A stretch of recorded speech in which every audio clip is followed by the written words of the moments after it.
네, 오늘 함께 보실 말씀은 사도행전 1장 3절 말씀, 사도행전 2장 1절에서 4절까지 말씀 같이 보겠습니다. 사도행전 1장 3절 말씀부터 우리 한 목소리로 합독하도록 하겠습니다. 함께 읽겠습니다. 시작. 그가 고난받으신 후에 또한 그들에게 확실한 많은 증거로 친히 살아계심을 나타내사 40일 동안 그들에게 보이시며 하나님 나라의 일을 말씀하시니라. 아멘. 사도행전 2장 1절에서 4절 말씀도 같이 한번 읽겠습니다. 시작. 오순절 날이 이미 이름에 그들이 다 같이 한 곳에 모였더니 호련히 하늘로부터 급하고 강한 바람 같은 소리가 있어 그들이 앉은 온 집에 가득하며 마치 불의 엿처럼 갈라지는 것들이 그들에게 보여 각 사람 위에 하나씩 임하여 있더니 그들이 다 성령의 충만함을 받고 성령이 말하게 하심을 따라 다른 언어들로 말하기를 시작하니라. 아멘. 오늘 부활을 살라라는 제목으로 같이 말씀 나누겠습니다. 여러분은 2014년 부활절을 기억하고 계십니까?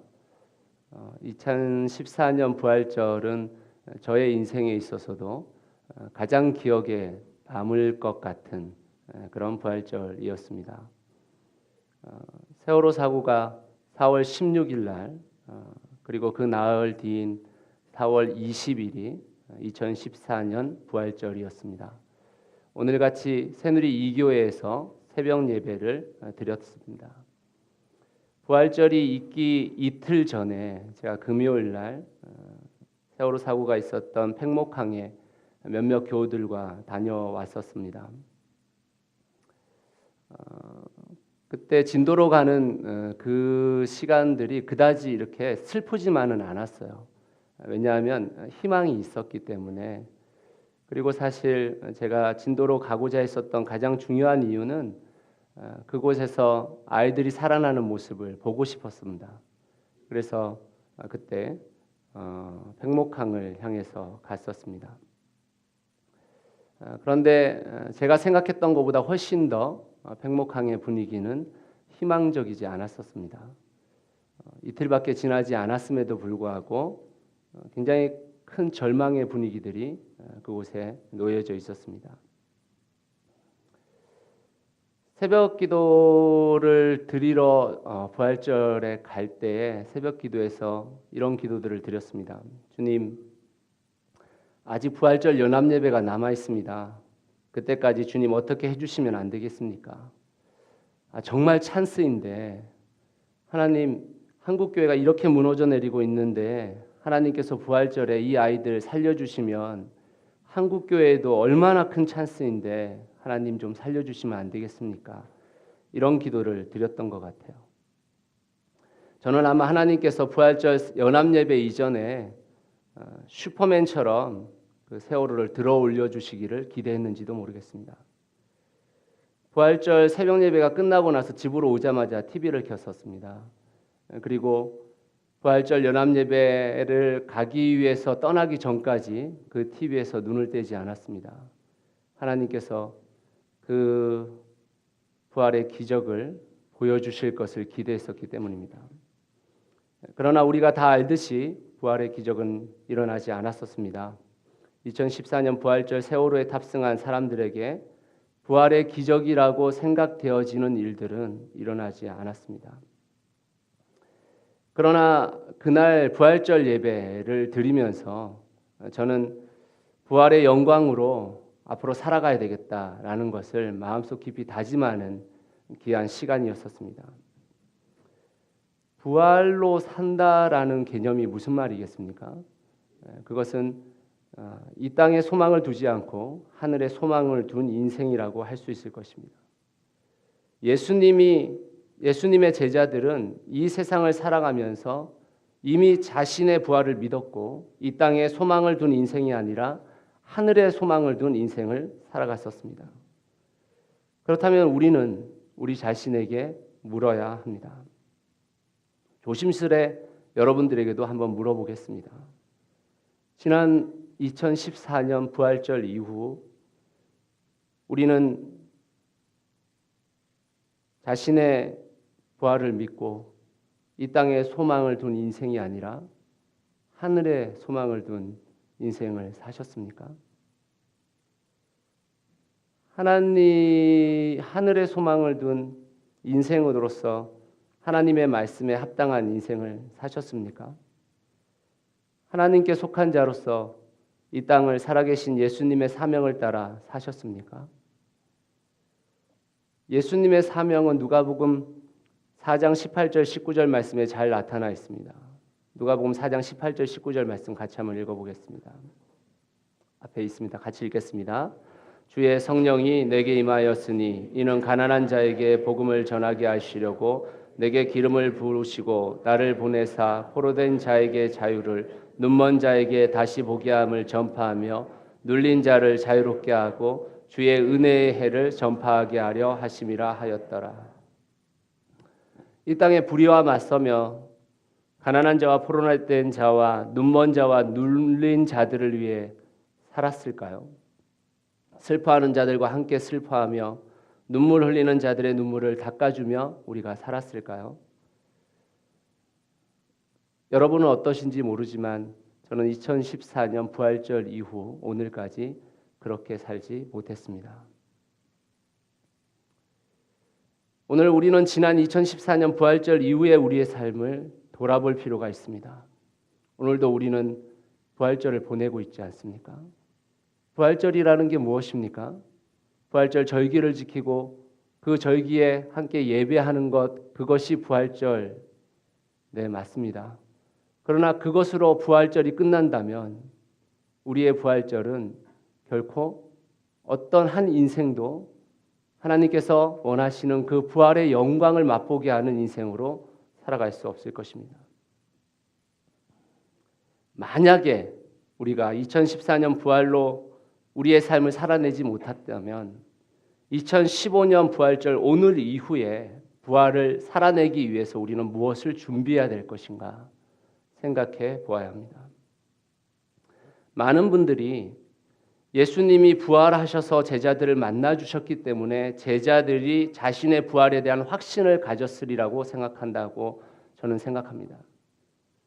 그런데 저는 그것에 대해서 동의하지 않습니다. 예수님의 부활은 너무나도 감격적이고 엄청난 사건이긴 했으나 예수님의 부활이 제자들 자신의 부활이 되기까지는 반드시 필요한 절차가 있었습니다. 그 절차의 첫 번째가 오늘 사도행전 1장 3절 우리가 읽었던 본문에 드러나 있습니다. 같이 한번 다시 읽어보겠습니다. 시작. 그가 고난받으신 후에 또한 그들에게 확실한 많은 증거로 친히 살아계심을 나타내사 40일 동안 그들에게 보이시며 하나님 나라의 일을 말씀하시느니라. 예수 그리스도의 부활이 제자들의 부활이 되었던 것은 예수님께서 하나님 나라의 일을 풀어주셨기 때문입니다. 예수님께서 말씀을 풀어주셨기 때문에 가능했던 일입니다. 만약 예수님께서 부활하셔서 제자들을 잠깐 만나시고 나서 하늘로 오르셨다면 제자들이 평생토록 하늘의 소망을 둔 삶을 살 수 있었을까요? 그렇지 않았을 것입니다.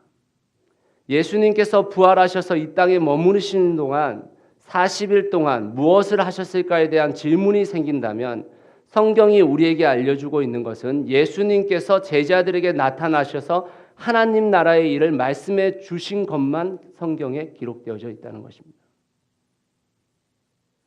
사도행전 1장 3절의 말씀은 사도행전을 기록한 누가의 또 다른 기록에 더 구체적으로 기록되어져 있습니다. 누가복음 24장 44절에서 45절 말씀을 같이 한번 읽어보겠습니다. 같이 읽겠습니다. 시작. 또 이르시되 내가 너희와 함께 있을 때 너희에게 말한 바 모세의 율법과 선지자의 글과 시편의 나를 가리켜 기록된 모든 것이 이루어져야 하리라 한 말이 이것이라 하시고 이에 그들의 마음을 열어 성경을 깨닫게 하시고. 예수님이 사도행전에서 제자들에게 알려주신 하나님의 일을 누가복음에서는 제자들의 마음을 열어 성경을 깨닫게 하셨다라고 기록되어져 있습니다. 우리가 부활로 살기 위해서는 반드시 성경이 깨달아져야 합니다. 당시의 제자들과 우리를 비교해 볼 때 우리의 상황이 더 열악하다고 말할 수 있습니까? 아닙니다. 우리의 상황이 성경을 깨닫기에 훨씬 더 좋은 상황에 놓여져 있습니다. 제자들에게 예수님이라는 훌륭한 스승이 있으셨지만 우리에게는 누가 있으십니까? 성령님이 우리 가운데 계십니다. 제자들이 구약 성경을 가지고 있었다면 우리는 구약과 신약이라는 완성된 성경을 가지고 있습니다. 물론 제자들은 예수님을 직접 3년 동안 경험했고 부활의 예수님을 직접 만나 뵀습니다. 그렇지만 그것과 비교해도 별로 차이가 나지 않는, 우리 모두 다는 예수 그리스도를 우리의 구주로 영접한 그 경험들, 예수 그리스도를 만나고 그분의 사랑을 깨달았던 그 마음들이 우리 가운데 있다라는 것입니다. 그러므로 저는 우리들이 결코 제자들보다 성경을 깨닫기에 열악한 상황이라고 생각하지 않습니다. 그런데 단 한 가지 제가 짚고 넘어가고 싶은 부분이 있습니다. 많은 분들이 성경을 깨닫기 위한 1차적인 방법을 잃어버렸다라는 것입니다. 성경을 깨닫기 위한 1차적인 방법은 우리가 성경을 읽고 성령님께 그 성경의 뜻을 묻는 것입니다. 그런데 우리는 성령님께 묻는 것을 잃어버렸고 잊어버렸습니다. 대부분의 신앙인들은 특정 목회자나 책에 의존해서 성경을 깨닫습니다. 물론 그것이 나쁜 것이라는 얘기가 아닙니다. 성경을 깨닫는 것이 지적인 동의라면 그 방법만으로도 가능합니다. 그러나 성경을 깨닫는 것이 그 말씀을 우리 마음판에 새겨지고 그 말씀을 따라 살아가는 것이라면 그 의견은 좀 달라집니다. 그것만으로는 불충분합니다.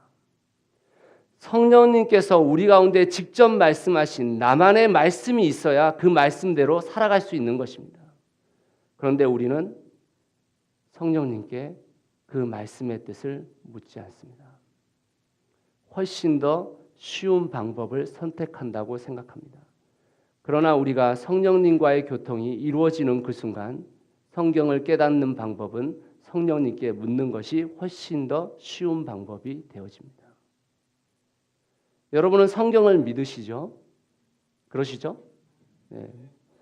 예수님은 성령님에 대해서 소개하면서 이런 말씀을 하셨습니다. 요한복음 14장 26절 말씀입니다. 같이 한번 읽어보겠습니다. 시작. 보혜사 곧 아버지께서 내 이름으로 보내실 성령 그가 너희에게 모든 것을 가르치고 내가 너희에게 말한 모든 것을 생각나게 하리라. 성령님께서 너희에게 모든 것을 가르치시고 내가 너희에게 말한 모든 것을 생각나게 하신다고 예수님께서 말씀하셨습니다. 여기서 모든 것이라는 게 무엇입니까? 성경입니다. 지금 우리가 보고 있는 하나님의 말씀, 예수 그리스도가 우리에게 전해주신 그 말씀을 깨닫게 하시겠다고 약속하셨습니다. 예수 그리스도께서 십자가에 달려 운명하셨을 때 우리가 너무나도 잘 알듯이 지성소의 휘장이 찢어졌습니다. 지성소의 휘장이 찢어졌다는 게 무슨 뜻입니까? 제사장을 거치지 않고도 우리가 하나님을 대면할 수 있게 됐다는 뜻입니다. 우리는 그것을 우리가 하나님께 기도하는 것만으로 생각하지만 그것은 반대로 얘기하자면 하나님께서 우리에게 말씀하신 것을 들을 수 있는 귀가 열렸다라는 뜻입니다. 누군가의 연구를 통해서 듣는 것도 중요한 일입니다. 그러나 사랑하는 여러분, 하나님께서 말씀해 주시는 성령을 통해 말씀해 주시는 개인적 말씀의 경험이 있어야 합니다. 그것이 오늘날 우리의 신앙 속에서 부활의 영광으로 살아갈 수 있게 되어지는 첫 번째 단계입니다.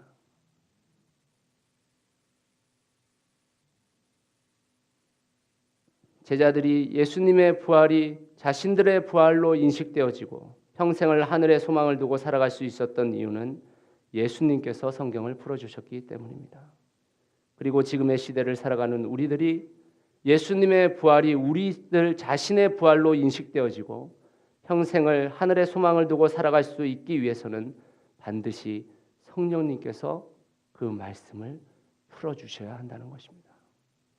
성령님의 도우심으로 하나님의 말씀이 모든 성도들이 그 말씀이 풀어져서 2015년 부활절 이후 부활의 삶을 살아갈 수 있게 되시기를 간절히 축원합니다. 두 번째로 부활의 영광으로 살아가기 위해서 반드시 거쳐야 할 단계가 있습니다. 그것은 누가복음 24장 49절 말씀을 통해서 우리가 시작해 볼 수 있습니다. 같이 한번 읽어보겠습니다. 시작. 볼지어다 내가 내 아버지께서 약속하신 것을 너희에게 보내리니 너희는 위로부터 능력으로 입혀질 때까지 이 성에 머물라 하시니라. 예수님께서 부활하시고 나서 제자들에게 말씀을 풀어주셨음에도 불구하고 제자들에게 예수님께서 다른 명령 하나를 내리셨습니다. 이 성을 떠나지 말라. 다시 말하자면 세상으로 들어가서 너희들이 해야 할 사명을 아직 시작하지 말라라는 뜻입니다. 왜 그랬습니까? 약속하신 성령이 오실 것인데 그 성령의 능력을 잊기까지 기다리라 이 말입니다. 다시 한번 말씀드리지만 예수님께서 부활하셔서 그 부활하심으로 인해 제자들이 자신의 부활로 그 부활을 받아들인 것이 아닙니다. 말씀이 풀어졌기 때문에 그 부활을 자신의 부활로 받아들일 수 있었습니다. 그리고 그 부활의 영광으로 이제 살아갈 날이 있습니다.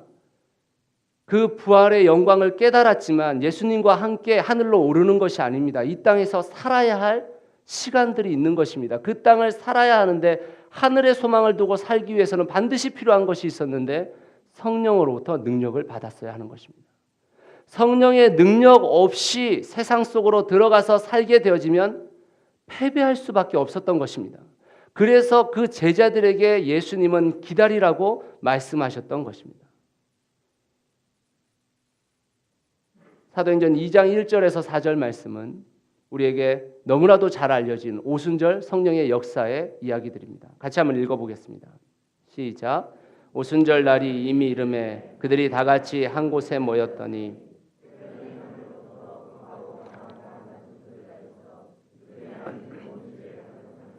마치 불의 혀처럼 갈라지는 것들이 그들에게 보여 각 사람 위에 하나씩 임하여 있더니 그들이 다 성령의 충만함을 받고 성령이 말하게 하심을 따라 다른 언어들을 말하기를 시작하니라. 사도행전 2장에 성령의 임재가 이루어지고 있었던 장면을 우리는 지금 읽었습니다. 근데 이 본문에서 우리가 다시 한번 생각해 봐야 할 것이 있는데 그것은 바로 3절 말씀과 4절 말씀입니다. 3절 말씀을 한번 보십시오. 성령께서 마치 불의 혀처럼 그들에게 임했는데 어떻게 임했느냐? 각 사람 위에 하나씩 임했다라고 얘기했습니다.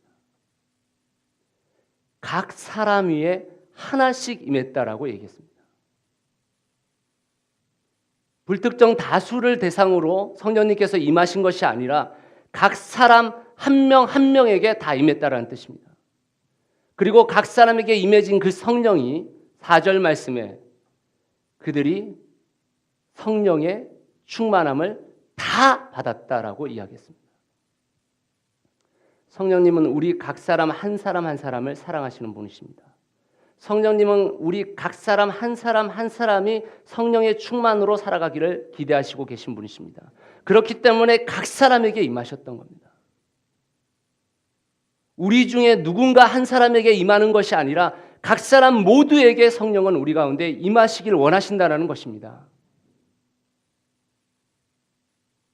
예수님의 12제자를 비롯해 오순절 마가의 다락방에 있었던 모든 이들은 한 사람도 빠지지 않고 성령의 충만함을 받았습니다. 그리고 제자들은 세상으로 나아갔던 것입니다. 그리고 제자들은 세상에서 세상의 논리와 싸웠던 것입니다. 제자들이 성령을 받기 전까지 이 세상에서는 문제가 없었을까요? 제자들이 성령을 받기 전에 세상의 문제가 보이지 않았을까요? 아니요. 세상의 문제는 여전히 있었고 세상의 문제는 여전히 그들의 눈에 보였습니다. 그러나 그들이 싸우러 나간 것은 언제입니까? 성령의 능력을 받고 나서입니다. 예수님은 제자들에게 문제가 지금 시급하기 때문에 지금 당장 나가서 그 문제를 해결하라고 했던 것이 아니고 그 말씀이 풀어지고 너희가 성령의 능력을 잊거든 나가라. 그것이 하나님의 때라고 얘기해주고 있습니다. 우리는 신약 성경을 통해 제자들의 모습이나 사도 바울의 모습을 보면서 그들이 어떤 업적을 남겼느냐에 집중할 때가 많이 있습니다. 그러나 우리가 정작 더 집중해야 할 것은 그들이 어떻게 그 모습으로 살아갈 수 있었냐는 것입니다. 어떻게 그들이 평생을 하늘의 소망을 두고 이 땅에서 살아갈 수 있었을까를 우리는 깊이 생각해 보아야 합니다. 예수님은 제자들을 세상에 내보내시기 전에 말씀을 깨닫게 하시고 성령의 능력을 주셔서 내보내셨습니다. 이후로 2000년의 시간이 지나왔습니다. 예수님의 방법은 달라졌을까요? 저는 그 방법이 달라지지 않았다고 확신합니다. 때론 시간이 걸릴 것 같고 때론 우리가 생각하는 것보다 훨씬 더디게 문제가 해결될 수 있지만 저는 예수님의 방법은 변하지 않았고 그 예수님의 방법을 믿고 그것을 소망하며 준비하는 자를 통해서 하나님이 일하시리라 믿습니다. 사랑하는 여러분, 성령의 능력을 받으셔야 합니다. 그리고 우리는 부활을 살아갈 수 있게 되는 것입니다. 말씀의 결론을 맺겠습니다. 오늘 부활절을 보내고 난 후에 우리는 또 어떻게 살아가게 될까요?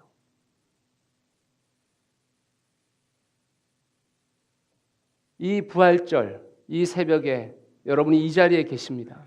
그리고 우리가 이제 10시 반이 되면 이보다 더 큰 공동체가 함께 예배를 드리게 될 것입니다. 부활절 예배도 중요하지만 이 부활절 이후 우리는 어떻게 우리의 인생을 부활로 살아가게 되는 것입니까? 어떻게 우리가 처음에 읽었던 예수님의 그 사명을 따라 살아갈 수 있게 되는 것입니까?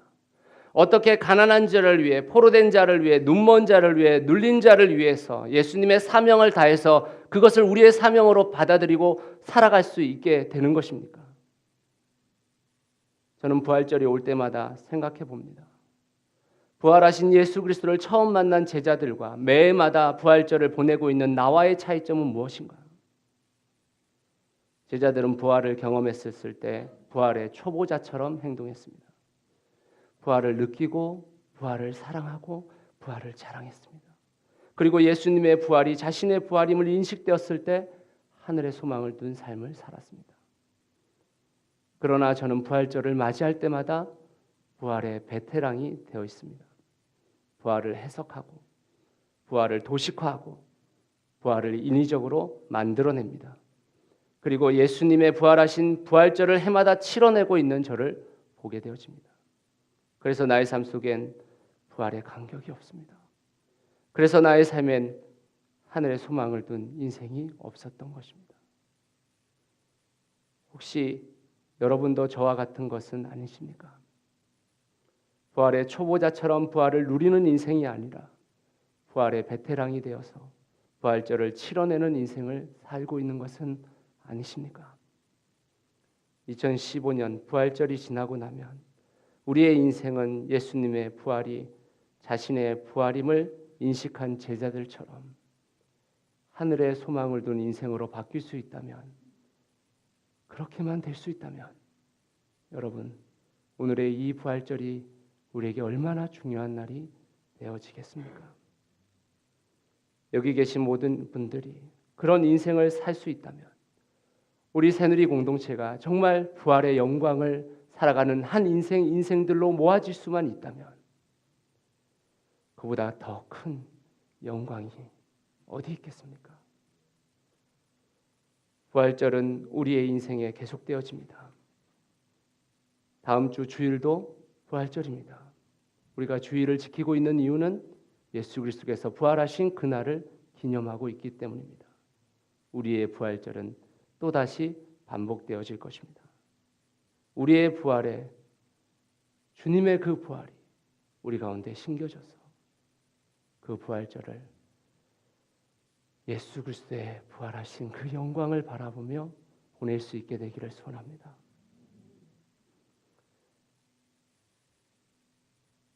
그 부활절을 보내고 나서 2014년 부활절을 보내고 나서 제가 그 다음 화요일에 다시 팽목항에 갔었습니다. 당시 아이들의 시신이 계속 발견되고 있었을 때였습니다. 가족들만 시신을 볼 수 있고 확인할 수 있었는데 제가 잠깐 돌아다니다가 시신실에 들어갈 수 있는 기회가 있어서 시신실에 들어갔었습니다.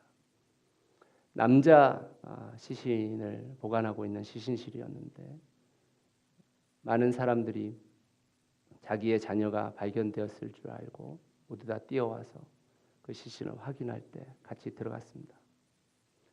꽃과 같이 아름다워야 할 아이들의 모습이 온갖 상처로 뒤범벅이 되어져 있었습니다. 아직도 그 기억이 머릿속을 떠나지 않습니다. 당시 제가 팽목항에서 대전으로 다시 돌아오고 나서 한 달여의 시간 동안 고민을 했습니다. 세월호 사고에 대해 나는 어떤 역할을 할 것인가? 나는 그리스도인으로서 무엇을 해야 하는 것인가? 많은 고민을 했습니다. 그런데 결론적으로 얘기하자면 저는 지난 한 해 동안 세월호 사건을 위해 아무것도 한 일이 없습니다. 제가 그렇게밖에 할 수 없었던 이유가 있었습니다. 제가 이 세상의 논리와 이 세상 속에서의 그 싸움 속에서 버텨낼 힘이 없다는 것을 알게 됐기 때문입니다. 하나님의 말씀이 성령님을 통해서 제게 풀어지지 않았다는 것을 발견했습니다. 그리고 그 성령님께서 능력을 주시는 것을 저는 더 많이 경험했었어야 했습니다. 저는 이번 1년 동안 성경을 읽었습니다. 그리고 그 말씀 속에서 하나님이 제게 주시는 그 성령의 메시지들을 듣기 위해 많은 시간을 보냈습니다. 사랑하는 여러분, 그냥 뛰어들어서 될 문제가 아니라 우리가 준비되어져서 뛰어들어야 합니다. 그래야 우리가 진짜 그리스도인답게, 진짜 그리스도인으로서 세상의 빛과 소금으로서 이 세상의 논리를 이겨낼 수 있는 것입니다. 저는 이번 부활절이 여러분들에게 그 계기를 마련해 주는 부활절이 되기를 기도하고 있습니다. 우리 공동체가 정말 하나님의 말씀을 깊이 깨달은 한 사람의 영으로서의 공동체, 그 성령의 하나됨으로 묶여진 그 공동체로서 새누리 공동체가 앞으로 그 행보를 이어갈 수 있게 되기를 기도합니다. 함께 기도하시겠습니다.